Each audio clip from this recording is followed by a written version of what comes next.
There are 8 million objects in the British Museum. 8 million things pulled from the earth, cut from temples, pried out of tombs, shipped across oceans in crates that were never supposed to be opened again. 8 million objects from every civilization that's ever lived and died on this planet. 7,999,997 of them are exactly what they appear to be. The other 3, they are awake. My name is Graham Faulkner. I worked the night shift at the British Museum for 11 months. I was Security Officer Grade 2, Band C, contracted for a firm called Aegis Event Protection, badge number 1147.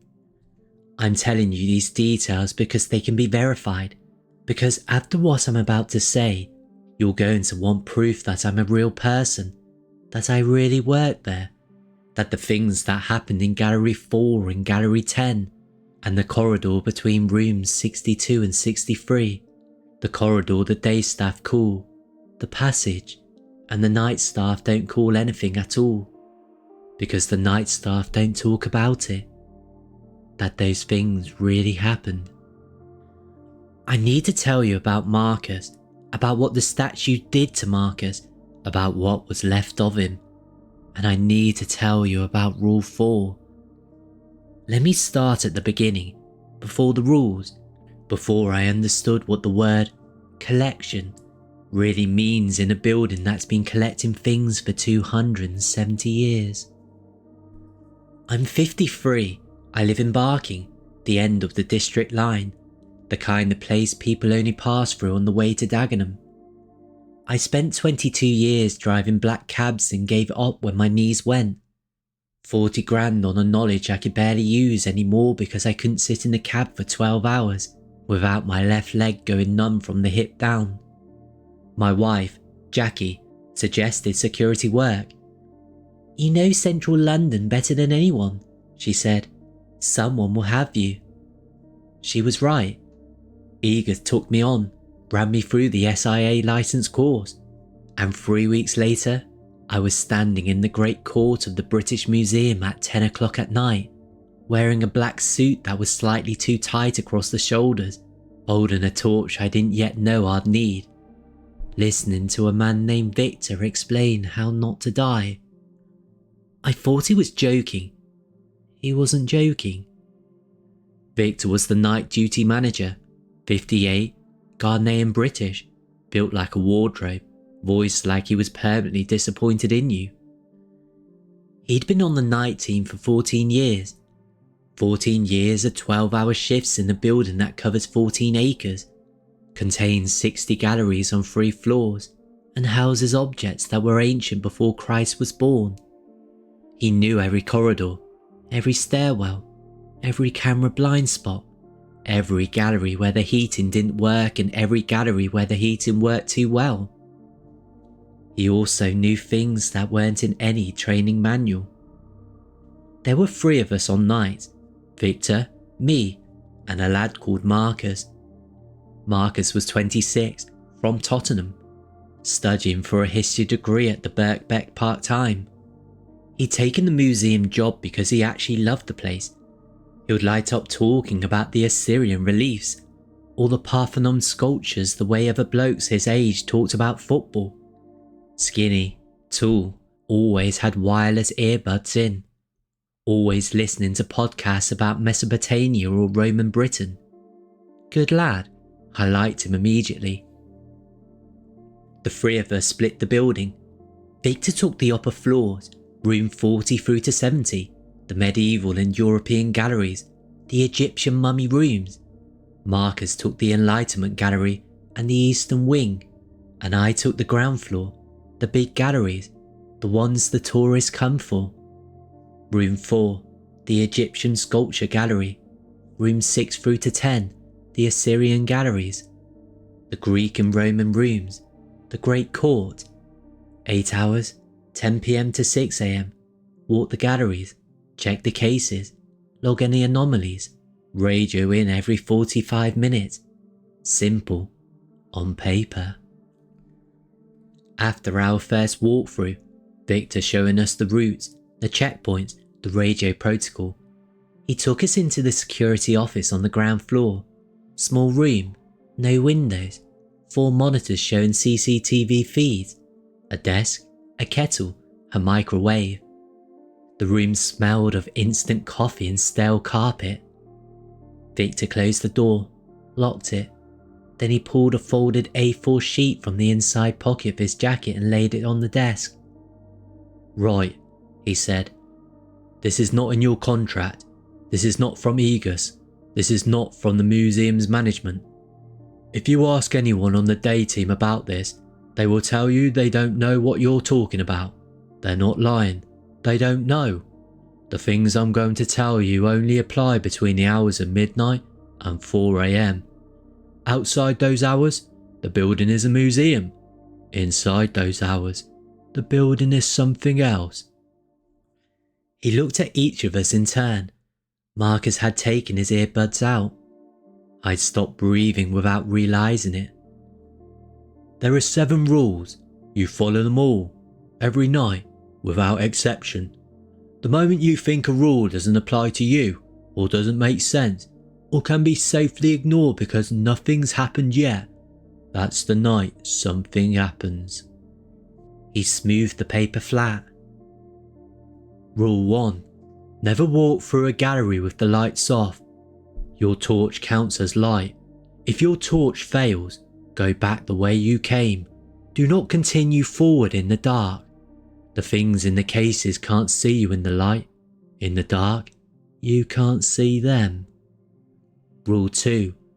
Gallery 4, the Egyptian Sculpture Gallery, must be checked every 90 minutes between midnight and 4 AM. When you enter Gallery 4, count the statues on the left side of the room. There should be 11. If there are 12, leave immediately. Do not look at the 12. Radio the security office and say the words, "Gallery 4, overcount. I will handle it." Rule 3. The Assyrian galleries, rooms 6 through 10, are patrolled as a single route. You enter through room 6 and exit through room 10. Do not reverse. Do not turn around. You do not go back for something you've forgotten. In rooms 7 and 8, there are lamassu, the winged bulls with human heads. They are over 2,800 years old. They were carved to guard the throne room of King Assyrian II. They are still guarding. Walk past them at a normal pace. Do not stop. Do not look at their faces. Especially do not look at their eyes. Rule 4. Do not look at the statues. This is the most important rule. I don't mean glance. I mean look, study, examine, stare. Do not stand in front of any statue in any gallery and look at it for more than 3 seconds. You may scan the room, you may note the positions of objects, but do not hold eye contact with any figure that has a face. They are objects during the day. At night, attention wakes them. Your gaze is food. 3 seconds is safe. 5 seconds, you'll feel something. 10 seconds, something will feel you.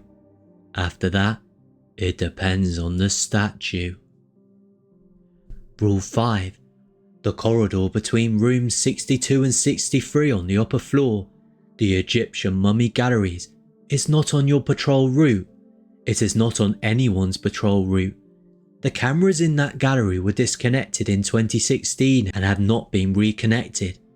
If you hear a sound from that corridor, do not investigate. If your radio picks up interference while you're on the upper floor, move away from rooms 62 and 63 immediately. The interference is not technical. Rule 6. If, at any point during your shift, you hear stone moving, a grinding, a scraping sound, like something heavy being dragged across a marble floor, stand still. Do not move. Do not speak. Wait until the sound stops, then proceed. Whatever has moved will return to its position before dawn. It always does. Your job is not to be in the way when it moves. Rule 7. Between 3 and 3:15 AM, the building will go quiet. Not normal quiet, wrong quiet. The air conditioning will continue running but you won't hear it. Your footsteps will make no sound. Your radio will work but the static between transmissions will be gone. During this window, do not be in Gallery 4. Do not be in the Assyrian galleries. Go to the security office, close the door, and wait. At 3:15, the sound will come back. Check your watch. If the sound lasts longer than 15 minutes, call me immediately. Victor folded the paper. Questions? Marcus raised his hand. What happened to the last person who broke Rule 4? Victor looked at him, the kind of look that takes years off your life. She's alive, he said. She's in a care facility in Enfield. She doesn't speak. She doesn't move. Her eyes are open but the doctors say there's no measurable brain activity. She's been like that since February 2022. She was 29 years old. He paused. She was standing in front of the bust of Ramesses II in Gallery 4. The CCTV shows her walking up to it at 1:47 a.m, stopping and looking at its face. She stands there for 31 seconds.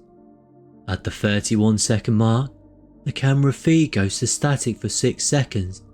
When it comes back, she's on the floor. She never got up. Silence. A medical file says catastrophic psychological event, unspecified.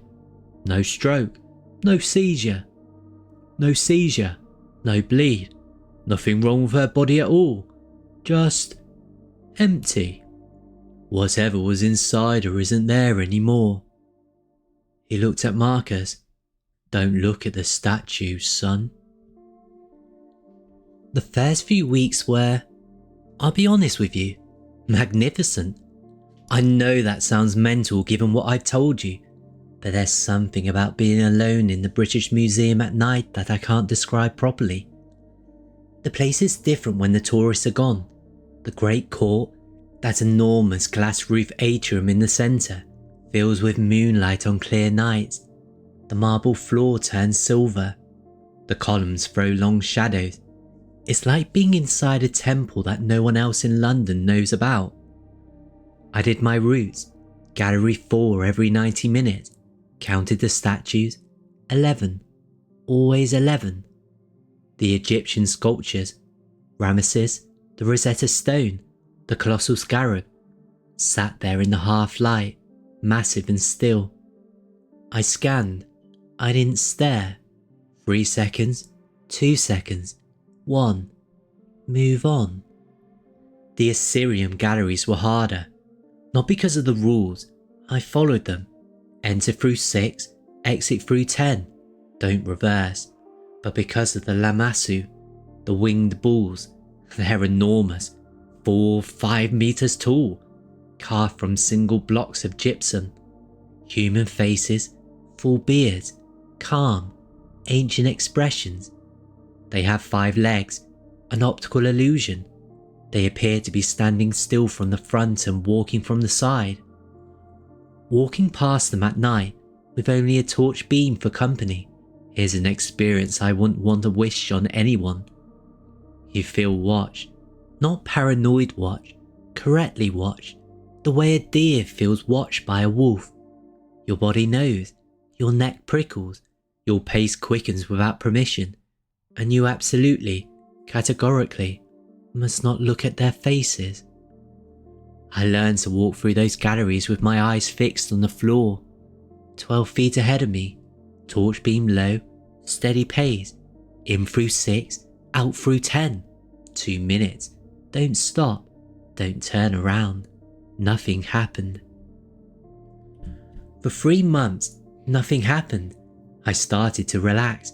I counted the statues, I walked the routes, I sat in the security office during the 3 a.m. silence and drank tea with Victor, and it was, honestly, the best job I've ever had. Better than the cab, better than anything. 28 grand a year to walk around one of the most incredible buildings in the world. Only two things bothered me. The first, the count. Every 90 minutes, I counted the statues in Gallery 4, left side, 11. Always 11. But twice. Once in December, once in January. I started counting and reached 9 and felt a wrongness in my peripheral vision. A shape that was too tall, a silhouette that didn't match the others. Both times, I stopped counting, closed my eyes, turned around and walked out. When I came back 20 minutes later, the count was 11, normal. I logged it as visual anomaly, no action required. Victor initialed the log without comment. The second, the sound. 3 nights in, sometimes 4, between 2 and 3 AM, I would hear it. Faint, distant, muffled, like something enormously heavy being dragged across stone, deep inside the building. Not in my galleries, deeper, below or above. I could never pinpoint it. I'd stop, as per Rule 6, and I'd wait. The sound would stop, and I'd continue. But once, just once, in late January, I heard it while I was standing in room 9, surrounded by the Assyrian wall reliefs carved with scenes of war and siege and human bodies piled at the feet of kings. I stopped. I waited. And while I waited, while the grounding sound pulsed through the walls, I felt the air move. Not a draft, a displacement, as if something very large had just walked past me, close enough to touch, in a room where I was supposed to be alone. Rule 6 says, whatever has moved will return to its position before dawn. Whatever had moved past me in room 9, I never found out what it was, because I didn't look. I kept my eyes on the floor and I waited. And the sound stopped and I walked through room 10 and I didn't go back. I was learning, slowly, night by night. I was learning what Victor already knew. The rules weren't superstition, the rules were a containment protocol, and the thing they were containing wasn't the building, it was what the building contained. February the 19th, Marcus and I were in the security office at the start of shift, 10 PM. Victor was running late, his daughter was ill. He texted to say he'll be in by midnight. Marcus and I split Victor's upper floor route between us. I took the medieval galleries, Marcus took the mummy rooms. I need to tell you something about Marcus, because it matters. Marcus was curious, not recklessly curious, thoughtfully curious. He was doing a history degree. He'd chosen the museum job so he could be close to the objects he was studying. He respected them. He was reverent, even, but he was also 26 and clever. And the thing about clever 26-year-olds is that they believe rules are suggestions to apply to people who aren't smart enough to understand the exceptions. He told me, 2 weeks earlier, that he didn't believe in Rule 4. Not completely. He believed something strange happened in the museum at night. He'd heard the grinding, felt the displacement, seen the count go wrong. But the idea that looking at a statue could harm you, that your gaze could wake something, he thought it was psychological, priming, suggestion. "Graham," he said, "these are chunks of carved stone. They're 3,000 years old. They've survived wars and floods and been shipped across oceans in wooden crates. They're not going to wake up because a security guard on 28 grand a year makes eye contact." I told him to follow the rules. He'd smiled, not dismissive, affectionate, the smile of someone who thinks you're a decent bloke but fundamentally wrong.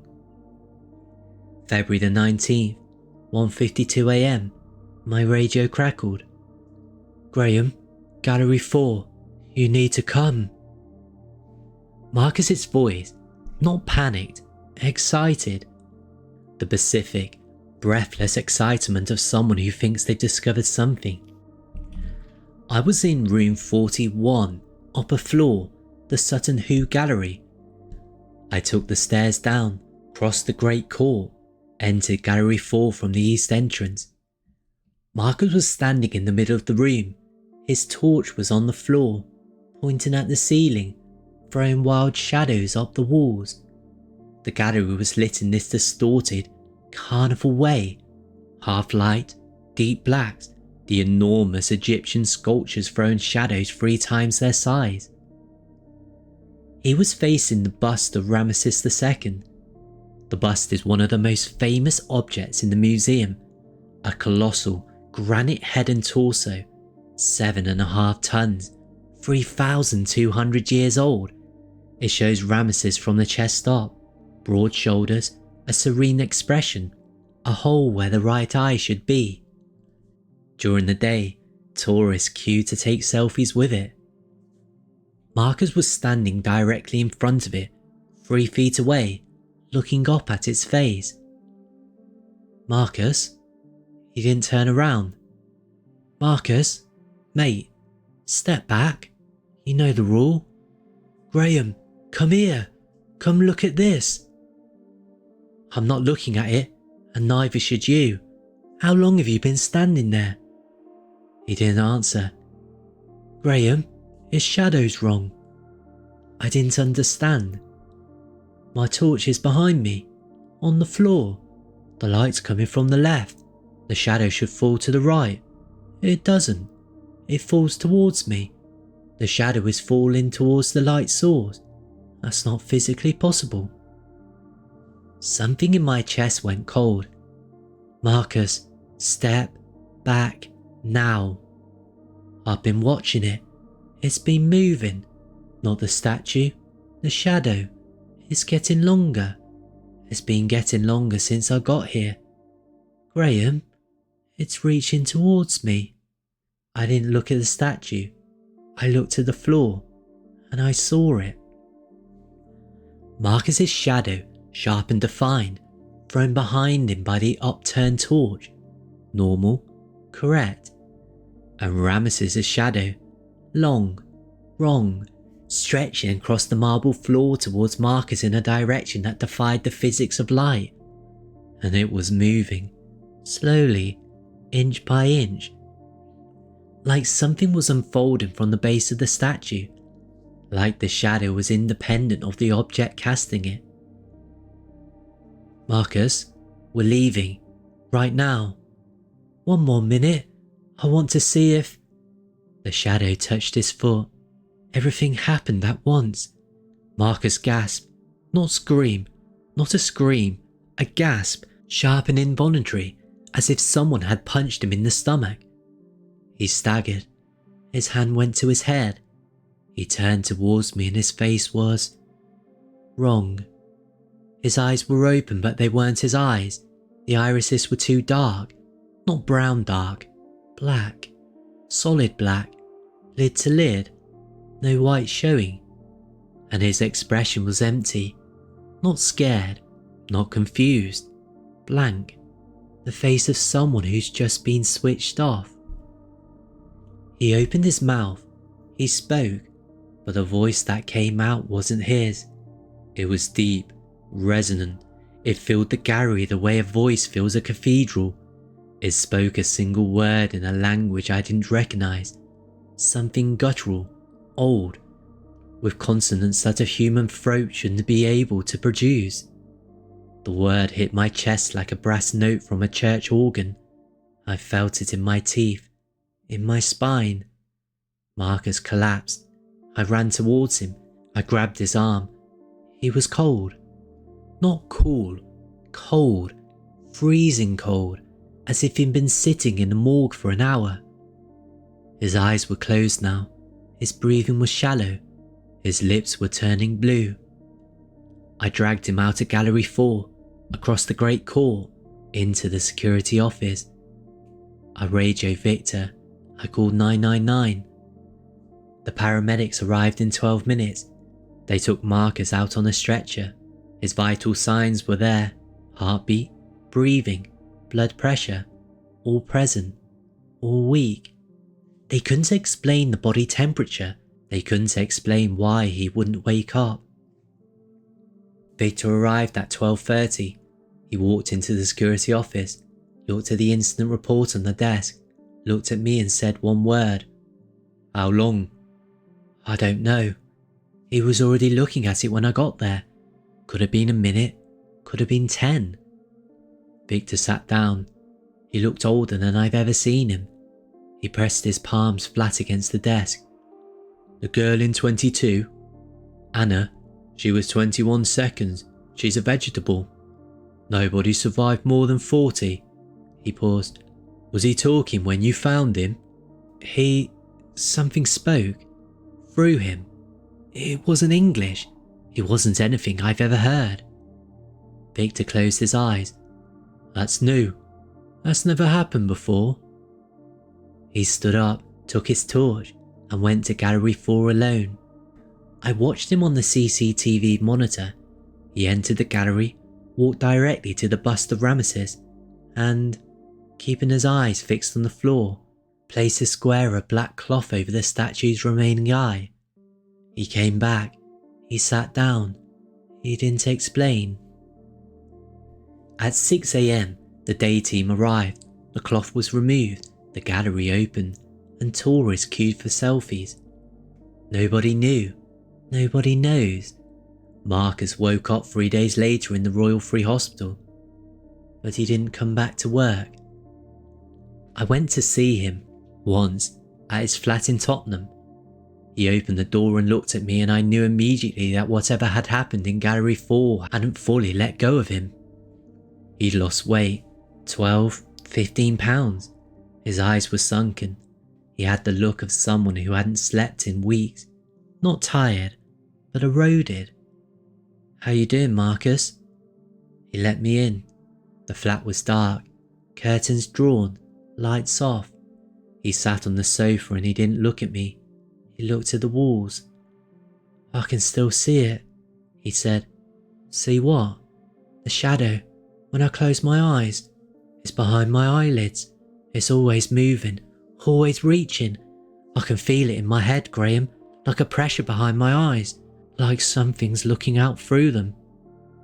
He turned to me, and for a fraction of a second, less than that, a blink, a flicker, his irises went black, solid, lightless black. Then they were brown again.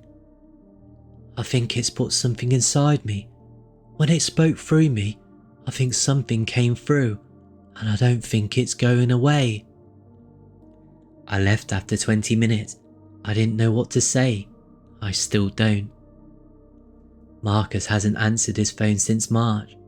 His flatmate told me he stopped going outside, stopped eating, stopped talking, just sits in the dark, in his room, facing the wall, not looking at anything, because everything he looks at now, everything he focuses on for more than 3 seconds, casts a shadow that falls the wrong way. That's what happens when you break Rule 4. After Marcus, it was just Victor and me. Eager sent a replacement, a woman called Daniela, Polish, ex-army, hard as concrete. She lasted 8 nights, not because anything happened to her, because on her 8th night, she heard the grinding when she was in room 10, the lion hunt relics, and she turned around. Rule 3, you do not reverse. She said the lamassu at the entrance to room 7 had turned its head. Not much, a few degrees, enough that it was no longer facing forward, enough that it was facing the doorway she just walked through, enough that it was looking at where she'd been standing. She put her badge on Victor's desk the next morning and just walked out. I don't blame her, not even slightly. That left 2 of us for a building that needs 3. Victor took the upper floors, I took the ground floor. Nobody took the eastern wing. We agreed to check it once a night, together, at 11 PM, before the rules engaged at midnight. After midnight, the eastern galleries went unpatrolled. March was bad. The count in Gallery 4 started going wrong more often. Not every night, but 3, 4 nights a week. I'd enter the gallery, start counting left to right, and reach the far end and the number would be 12. Always 12, never 13, never 14, just one extra, one shape that shouldn't be there. Rule 2 says leave immediately and don't look at the 12. I followed the rule, every time.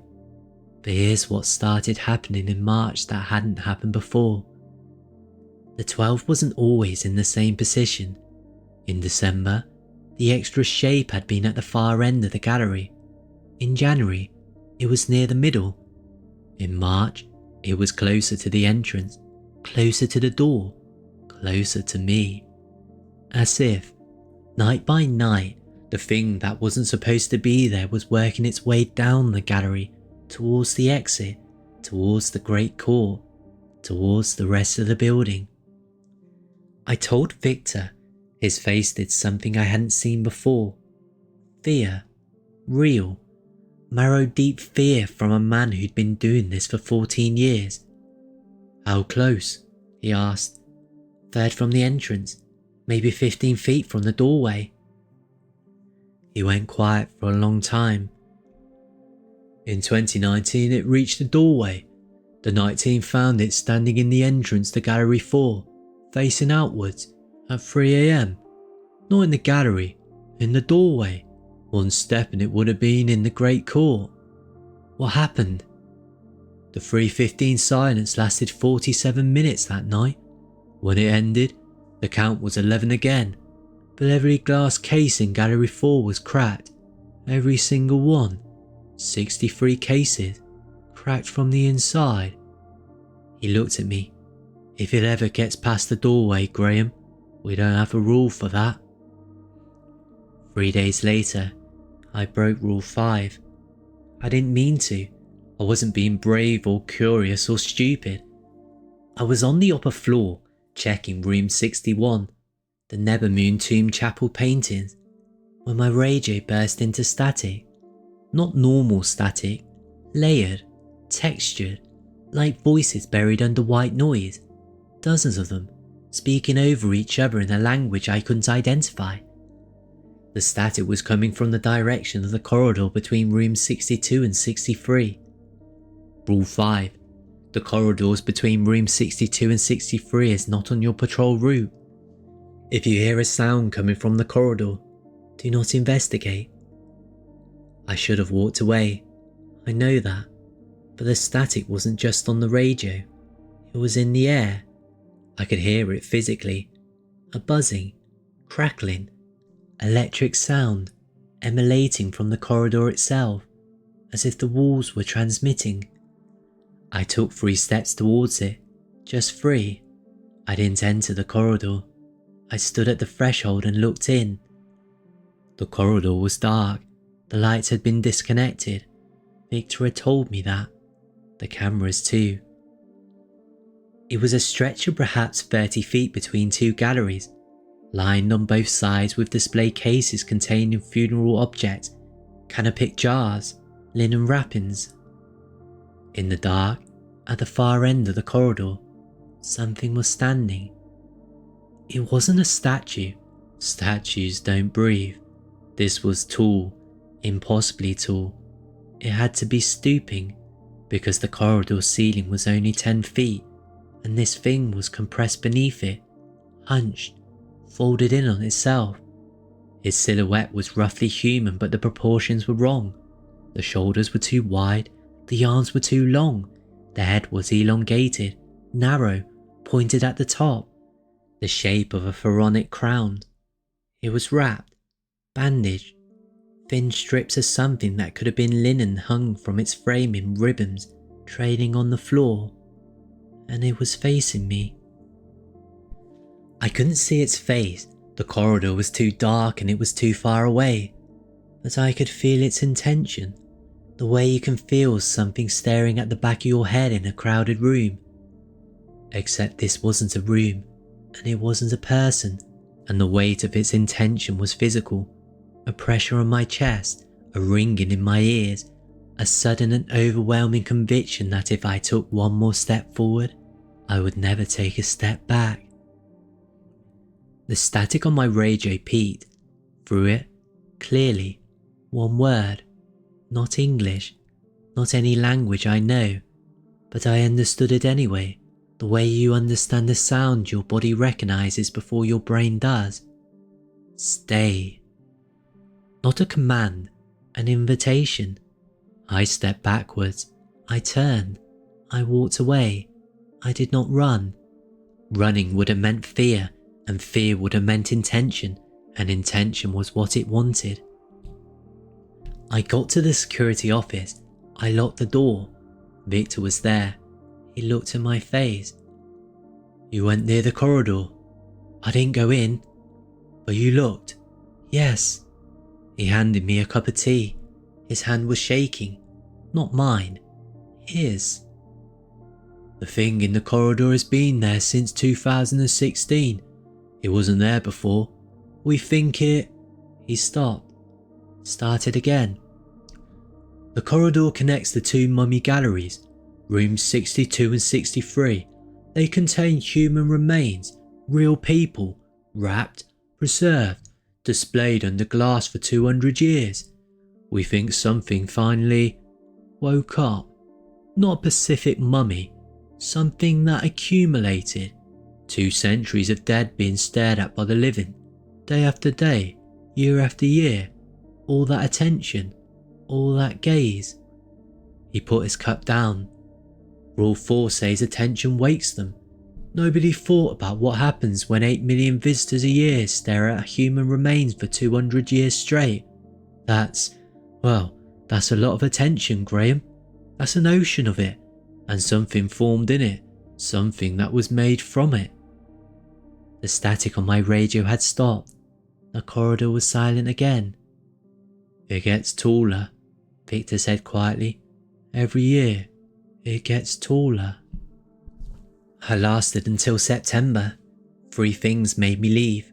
The first, the count. On the night of July the 14th, I entered Gallery 4 at 1:30 AM and counted the statues. 12. The extra was second from the entrance, 8 feet from the doorway. I left. I came back at 3:20. After the silence, I counted again. 12. It hadn't reset. I told Victor. He went to the gallery himself. He came back white. It's still 12, he said. It's never been 12 after the silence, not once in 14 years. He made a phone call, not to Eagers, not to the museum, to a number he had written on a piece of paper in his wallet. He spoke in low tones for 3 minutes. When he hung up, he said, There are people who handle this. They'll come tomorrow. Don't ask me who they are. The next morning, Gallery 4 was closed for emergency conservation work. It stayed closed for 3 days. When it opened, the count was 11. I don't know what they did. Victor never told me. The dark circles under his eyes when it reopened told me it hadn't been pleasant. The second thing, Marcus. In August, I got a call from Marcus's mum. She was crying. She said Marcus had been hospitalised. He'd been found in his flat, standing in the corner of his bedroom, facing the wall. He'd been standing there for approximately 48 hours. His feet were bleeding. His legs were swollen. He'd soiled himself. He was conscious but unresponsive. When the paramedics moved him, he screamed. One continuous, unbroken scream that lasted until they sedated him. At the hospital, they ran scans. Brain, spine, full body. Everything was normal. Everything was physically, measurably fine. But Marcus wasn't Marcus anymore. He responded to stimuli, light, sound, touch. But he didn't speak. He didn't make eye contact. He sat in his hospital bed and stared at the wall. The doctor said he was catatonic, acute onset, cause unknown. I went to see him. I sat at his bed. His eyes were open. Brown, not black, just brown. But the shadow he cast on the hostel wall fell towards the window, towards the light. Shadows don't fall towards light. Something was still inside him, something that had been poured into him through 30 seconds of eye contact with a 3,000-year-old face. Something that had been accumulating behind those granite eyes for longer than human civilization, fed by every tourist who ever stood in front of Ramesses and stared and stared and stared without knowing what they were giving. The third thing, the thing that made me hand in my badge. September the 3rd, 3 AM, the silence began. I was in the security office. Victor was with me. We sat, we waited. The air conditioning continued running but made no sound. My watch ticked, but I couldn't hear it. The absence of sound was total. At 3:15, I checked my watch. Nothing, no sound. The silence continued. 3:16, 3:17, 3:18. Victor's face was grey. 3:20, 3:25, 3:30. 15 minutes past the window, then 20, then 30. At 3:47, 47 minutes, just like 2019, the sound came back, the air conditioning hummed, my watch ticked, the building exhaled. But something else came back with the sound. Footsteps. Not in the gallery, not on the upper floor. In the great court, the enormous, glass-roofed atrium at the heart of the British Museum. Footsteps on marble, heavy, slow, the measured, deliberate pace of something with legs carved from stone, walking for the first time in 3,000 years, crossing a room it had never been in, moving towards the exit, towards the doors, towards the world outside. I looked at the CCTV monitor that covered the great court. The feed was static. Every camera, every angle, nothing but grey noise. But I could hear it. Steps, crossing the court, getting closer. And then it stopped. Victor and I sat in the security office and I listened to nothing. My hands were shaking so badly I couldn't hold my cup. Victor was praying, actually praying. His lips were moving, his hands were clasped, his eyes were closed. At 4 AM, the footsteps hadn't resumed. At 5, I checked Gallery 4, 11 statues, normal positions, nothing out of place. At 6, the day team arrived. The great court was empty, the marble floor was clean, the glass cases in Gallery 4 were intact. But there was one thing. A crack in the marble floor of the great court, a single, straight crack, running approximately 40 feet from the entrance of Gallery 4 towards the main doors. A crack that followed a path, a crack that had not been there at 10 PM the previous night. The museum attributed it to thermal expansion. It was repaired within a week. I didn't go back. That was 6 months ago. I'm back in Barking. I'm not working. Jackie thinks it's my knees. I've let her think that. I don't go to museums anymore. I don't go to galleries. I don't look at statues. Any statues. Not the ones in parks. Not the ones on buildings. Not the ones in churches. I cross the street. I look away. Because here's what Victor told me on my last night. The thing he'd never told any other guard. The thing that had kept him there for 14 years, not because he wanted to stay, but because he was afraid of what would happen if no one was watching. They're not asleep, Graham. Not really. They're waiting. Every statue in every museum in every city in the world. They were made to contain something. A god, a king, a spirit, a memory. And for thousands of years, they did. But we dug them up, we put them in glass cases, we put lights on them, And 8 million people a year walk past them and stare at them and photograph them, and what they don't understand is that every look is a conversation. Every stare is a feeding. We've been feeding them for 270 years. He looked at the monitors, 60 galleries, 8 million objects, the largest collection of human history on Earth, sitting in the dark, waiting for dawn. And some of them are almost full.